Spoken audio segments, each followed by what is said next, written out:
And a deteriorating global economic outlook may reduce forecasted growth for Australia in the May budget. Joining me live is Shadow Finance Minister Jane Hume. Jane, good to see you. Thanks for joining us this morning. We are waiting, as we heard from Tom, crucial inflation numbers, but Jim Chalmers says conflict in the Middle East, rising, escalating tensions. Do we risk another spike in inflation? And we need to avoid that. So higher prices for longer, is that what we need to start expecting?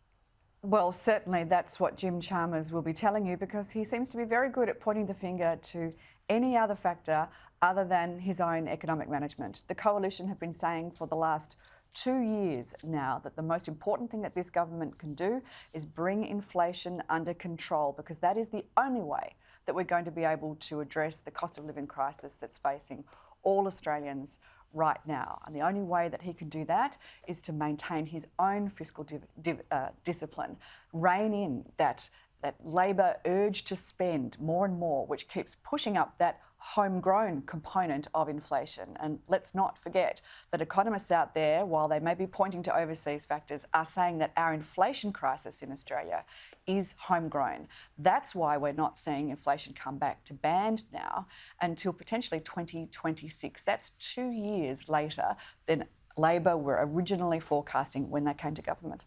The Age front page says 55% of voters say they would struggle to pay for a major expense because their finances are stretched so thin. Labor remaining steady in news poll just out today on a two-party preferred, falling in the primary and the reserve poll. What's your take on that ahead of the May budget?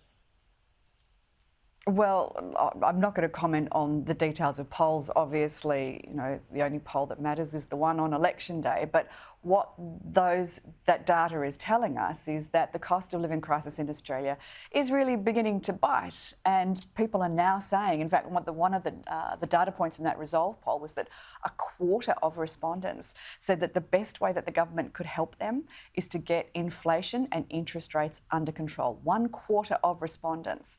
They're also saying that their real disposable income is going backwards, and they're feeling that in their hip pocket. In fact, real disposable income's gone back by around 7.5% just in the last 2 years alone.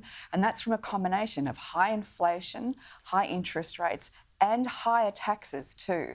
If the government was serious about getting the cost of living under control rather than just messing about at the margins, it would be reining in its urge to spend. It would be getting aggregate demand under control using the public sector side of the books rather than the private sector, rather than relying on the RBA to do all of the heavy lifting with interest rates. That is the only way to sustainably get inflation under control. Getting inflation under control is the only way to get the cost of living crisis under control. Okay, so resisting the urge to overspend, but a big part of that is providing relief where people need it, and considering people are really struggling at the moment, are you expecting the Albanese government to consider more relief to taxpayers in the upcoming budget, or are inflationary concerns just too great to do it?